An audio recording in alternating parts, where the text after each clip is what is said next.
বিষাদে আনন্দে জীবন দোলাইত হয় রবীন্দ্র নজরুল ছন্দে।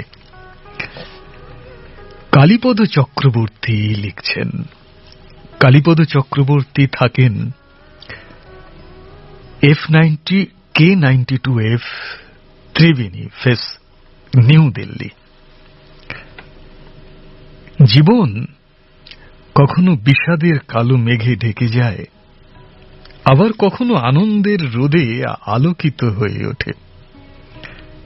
এই ওঠানামার মাঝেই মানুষের সত্যিকারের বেঁচে থাকা।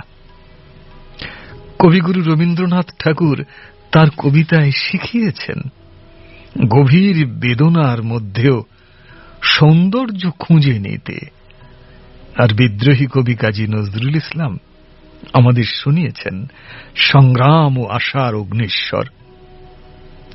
বিশ্বকবি রবীন্দ্রনাথের শান্ত সুর হৃদয়কে প্রশান্ত করে, আর বিদ্রোহী কবি কাজী নজরুলের ঝংকার জাগিয়ে তোলে সাহস ও প্রাণ শক্তি। তাই জীবনের প্রতিটি সুখ দুঃখ, চাওয়া পাওয়ার মুহূর্ত যেন তাদের ছন্দে দোল খায়। বিষাদ আমাদের গভীরতা দেয়, আনন্দ আমাদের এগিয়ে চলার শক্তি যোগায়। এই দুইয়ের মিলনেই জীবন পূর্ণতা পায়, কখনো রবীন্দ্র সুরে, কখনো নজরুলের বজ্র কণ্ঠে। কালীপদ চক্রবর্তীর